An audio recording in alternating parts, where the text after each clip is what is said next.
Hi friends, welcome to my channel. Scam చేసిన డబ్బుల్ని జోస్నా అకౌంట్లోంచి మార్చేసి జోస్నాకి ఊహించని షాక్ ఇచ్చిన కార్తీక్, అసలిదంతా ఎలా జరగబోతోంది అనేది ఈ వీడియోలో తెలుసుకుందాం. దీప శివనారాయణ ఇంటికైతే వస్తుంది. అప్పుడే దీప సుమిత్రకి టిఫిన్ వండి తీసుకువెళ్ళి అమ్మ లేవండమ్మా అనంటూ నిద్రలేపుతుంది. అప్పుడే సుమిత్ర నిద్రలేచి, అప్పుడే వచ్చేశావేంటి దీపా, ఈరోజు తొందరగా వచ్చావేంటి అని అడుగుతూ ఉంటే, ఏం లేదమ్మా, ఉదయమే మీకిచ్చే టాబ్లెట్లున్నాయి కదా, త్వరగా టిఫిన్ తిని వేసుకుంటారని వచ్చేశాను అని అంటూ ఉంటుంది దీప. అప్పుడే సుమిత్ర అయితే, ఎందుకమ్మా, నువ్వసలు ఒట్టి మనిషివి కూడా కాదు, పొద్దున్నే వచ్చేస్తావు, ఎందుకు అని అడుగుతూ ఉంటే, పర్వాలేదమ్మా, నీకన్నా నాకేమీ ఎక్కువ కాదులే, ముందు లేచి బ్రష్ చేసుకొని రండి, టిఫిన్ చేద్దురుగాని అని అంటూ ఉంటుంది దీప. అప్పుడే టాబ్లెట్స్ కూడా వేసేస్తుంది టిఫిన్ చేశాక. సుమిత్ర హాల్లో కూర్చొని ఉంటుంది. అలా హాల్లో కూర్చోనున్న సుమిత్ర దగ్గరికి దశరథ వచ్చి, ఏంటి సుమిత్ర, ఎన్నిసార్లు చెప్పినా ఎందుకు మాట వినిపించుకోవు, నేను బయటికి వెళ్ళి వచ్చేసరికి టిఫిన్ చేసి నువ్వు టాబ్లెట్లన్నీ కూడా వేసుకోవాలని చెప్పాను కదా, అర్జెంట్ పనిమీద బయటికి వెళ్తున్నాను కూడా అన్నాను, లేకపోతే నేనే ఇచ్చేవాణ్ణి టాబ్లెట్స్ అని అంటూ ఉంటాడు దశరథ. అప్పుడే లేదండి, నేను టిఫిన్ చేశాను, టాబ్లెట్లు వేసేసుకున్నాను అని అంటూ ఉంటుంది సుమిత్ర. అవునా, అయితే చాలా తొందరగానే నీ పనులు కానిచ్చేశావు అని అంటూ ఉంటే, నేను కాదండి, దీప పొద్దున్నే వచ్చేసింది, నన్ను లేపి బ్రష్ చేసుకునేదాకా నన్ను పట్టుకొని తినేసింది టిఫిన్ పెట్టి, తర్వాత టాబ్లెట్లు కూడా ఇచ్చింది అని అంటూ ఉంటుంది సుమిత్ర.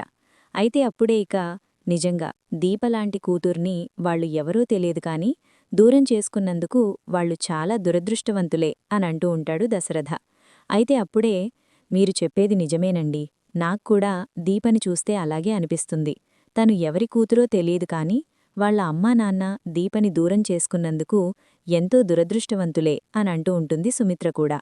అప్పుడే దీప వస్తూ ఆ మాటలు విని, నేనే దురదృష్టవంతురాల్నమ్మా, మీరు కళ్లముందే ఉన్నారు కాని అమ్మా నాన్న అని పిలవలేని పరిస్థితిలో ఉన్నా ఎంతో దురదృష్టవంతురాల్ని అని దీప అనుకుంటూ ఉంటుంది.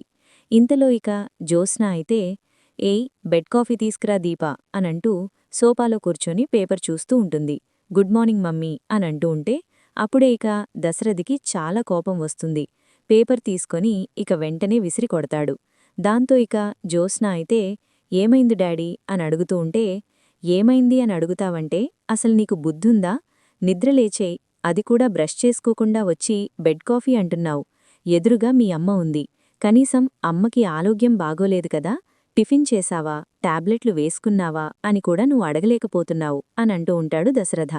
నేనెందుకడగాలి డాడీ, నేనెందుకడగాలి, నువ్వే కదా గదిలోకి రావద్దని, అసలు మీ అమ్మ దగ్గరికి నువ్వు రావద్దని చెప్పి నాకు ఆంక్షలు పెట్టారు, ఇప్పుడు నేను మమ్మీని క్షేమ సమాచారాలడిగితే ఇంకెన్ని ఆంక్షలు పెడతారో, హాల్లో కూడా రావద్దంటారని నేను రాలే అనలేదో, నేను తనని పట్టించుకున్నట్టే ఉన్నాను, లేకపోతే బెడ్రూంలోంచి ముందు లేచివచ్చి ఇక్కడెందుకు కూర్చుంటాను, మమ్మీ నా ముందుంది కదా, తను మాట్లాడకపోయినా నేను ముందే ఉండి తనని చూస్తున్నాను కదా అనుకొని ఆనందంగా ఇక్కడ కూర్చున్నాను అనంటూ జ్యోత్స్న అయితే చాలా ఫాస్ట్గా కథ అయితే అల్లేస్తుంది. అప్పుడే అంటూ ఉంటాడు దశరథ.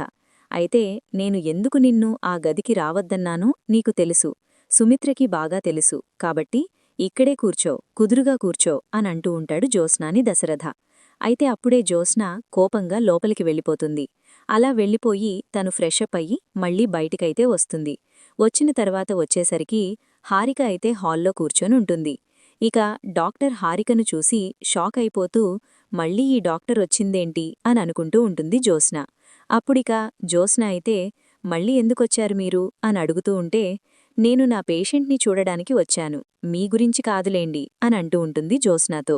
అప్పుడే దశరథ అయితే, డాక్టర్, నేనే మిమ్మల్ని వచ్చి కలవాలనుకుంటున్నాను అని అంటూ ఉంటాడు. ఎందుకు దశరథ గారు అని అంటూ ఉంటే, ఏం లేదు డాక్టర్, మా జ్యోత్స్నాకి మరొకసారి మీరు టెస్ట్లు చేయండి అని అంటూ ఉంటాడు దశరథ.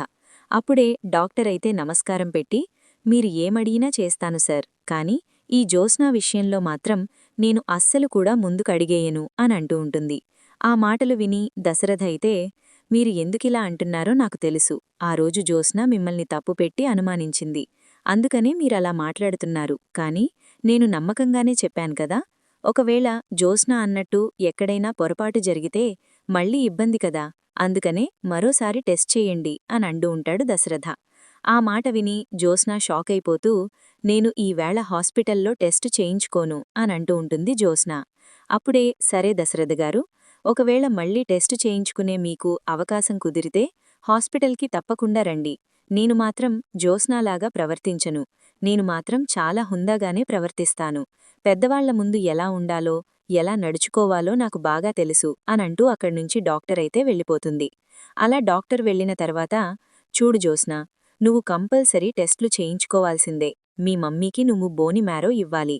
ఆ సంగతి మరిచిపోయి నువ్వు ఎందుకో ప్రతిసారీ కూడా ఆందోళనగానే ఉన్నట్టు కనిపిస్తుంది. కాబట్టి నేను చెప్పినట్టు చెయ్యి. నువ్వు తప్పకుండా ఇప్పుడు టెస్ట్లు చేయించుకోవాల్సిందే. డాక్టర్ గారి దగ్గరికి నువ్వు వెళ్ళాలి. ఈసారి దగ్గరుండి నేనే ఆ టెస్ట్లు ఎలా పంపిస్తున్నారో ఏంటో క్లియర్గా చూసుకుంటాను అనంటూ ఉంటాడు దశరథ. అయితే ఈసారి తేడా రాకుండా చూసే బాధ్యత నాదే. మరోసారి టెస్ట్ చేయించుకో అనంటూ ఉంటే సరే అనంటూ జ్యోత్స్న అయితే ఒప్పుకుంటుంది. అప్పుడే ఇక ఇంటికే పిలిపిస్తాడు బ్లడ్ టెస్ట్ అతన్ని దశరథ. బ్లడ్ కూడా తీసుకుంటారు. తీసుకువెళ్లిన తర్వాత అప్పుడే ఇక అనుకుంటూ ఉంటుంది జ్యోత్స్న, ఈ రిపోర్ట్స్ రావడానికి కనీసం 3-4 రోజులు పడుతుంది. అప్పుడే ఇక నిజం బయటపడుతుంది. నిజం బయటపడకుండా ఉండాలంటే నేనే పారిపోవాలి. నేనే ఇంట్లోంచి వెళ్ళిపోవాలి అని అనుకుంటూ ఉంటుంది జ్యోత్స్న. తర్వాత ఇక పారిజాతంతో తను ఇంట్లో నుంచి వెళ్ళిపోవాలననుకుంటున్నానని చెప్పి అంటుంది. ఎలాగూ ఒట్టి చేతులతోనే ఫోన్ పట్టుకొని వెళ్తాను కదా, అలా మాట్లాడుకుంటూ రోడ్డు మీదకైతే వచ్చేస్తాను. అప్పుడు ఎవరికీ తెలియకుండా అక్కడ్నుంచి జంప్ అయిపోతాను అని అంటూ ఉంటుంది జ్యోత్స్న. అయితే అప్పుడే, ఓసే జ్యోత్స్న, ఇప్పటికిప్పుడు నువ్వు బయటికి వెళ్ళి ఎలా బ్రతుకుతావే? ఎందుకొచ్చింది ఈ గొడవ? సర్దుమనగాలంటే కనీసం 3 నెలలన్నా పడుతుంది. అప్పటిదాకా ఎక్కడుంటావ్, ఏం తింటావ్ అని అడుగుతూ ఉంటుంది పారిజాతం. అప్పుడే అటువైపుగా వెళ్తున్న కార్తీక్ అయితే, జ్యోత్స్న ఇంట్లోంచి వెళ్ళిపోవాలని మొత్తానికి ప్లాన్ బానే చేసింది. తన ప్లాన్ వర్కౌట్ అవ్వకుండా చెయ్యాలి అని అనుకుంటూ ఉంటాడు కార్తీక్ అయితే. తర్వాత ఇక జ్యోత్స్న అయితే, నా దగ్గర కోట్ల డబ్బుంది నీకు తెలుసు కదా గ్రాని అని అంటూ ఉంటుంది జ్యోత్స్న.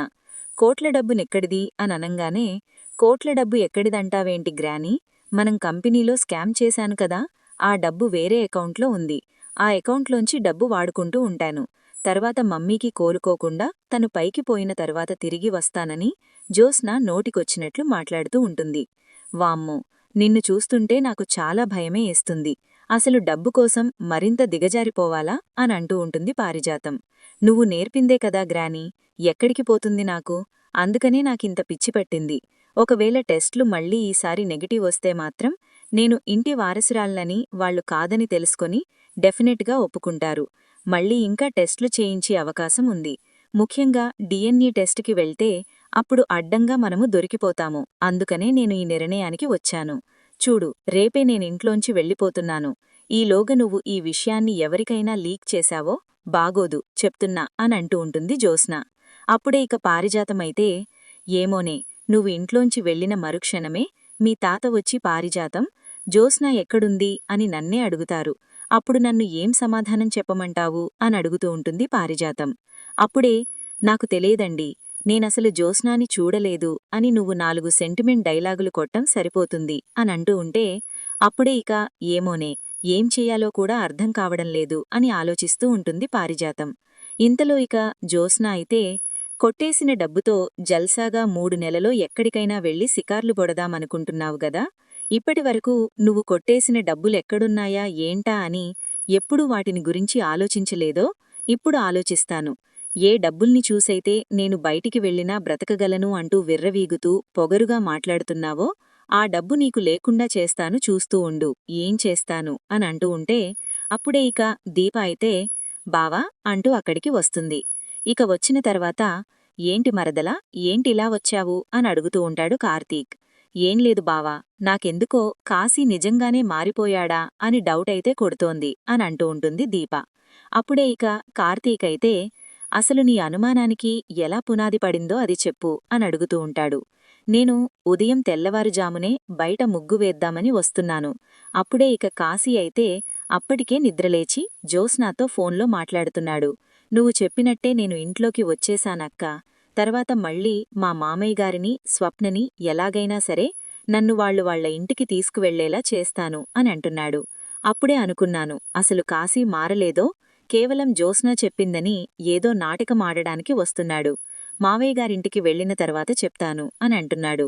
అసలు ఏం జరగబోతోందో తెలియడం లేదు అని అంటూ ఉంటుంది దీప అయితే. అప్పుడే ఇక కార్తీక్ అయితే అనుమానమైతే వస్తుంది. అంటే ఇప్పుడు కాశీని స్వప్న దగ్గరికి పంపిస్తే అక్కడ ఉన్న అకౌంట్స్ తాలూకు ఫైలు పెన్ డ్రైవు మళ్లీ తన చేతికి తెచ్చుకోవాలని జ్యోత్స్న ప్లాన్ చేస్తోంది. కాశీ ఎందుకిలా తయారయ్యాడు? జ్యోత్స్న మాటని ఎందుకు పూర్తిగా నమ్ముతున్నాడు? జ్యోత్స్న వైపే ఎందుకు నిలబడుతున్నాడు? ఇప్పుడు ఏం చెయ్యాలో కూడా నాకర్థం కావడం లేదు అని అంటూ ఉంటే అప్పుడే ఇక దీప అయితే చెప్తూ ఉంటుంది. అదే బావా, ఏదో ఒకటి చెయ్యి. మళ్లీ కాశీ మారలేదని, జ్యోత్స్నాతోనే చేతులు కలుపుతున్నాడని, జ్యోత్స్న మాటే వింటున్నాడని, స్వప్న ఒకవేళ కాశీ స్వప్న దగ్గరికి వెళ్తే స్వప్న తెలుసుకుంటే మాత్రం ఈసారి అస్సలు కూడా క్షమించదు అని అంటూ ఉంటుంది దీప అయితే.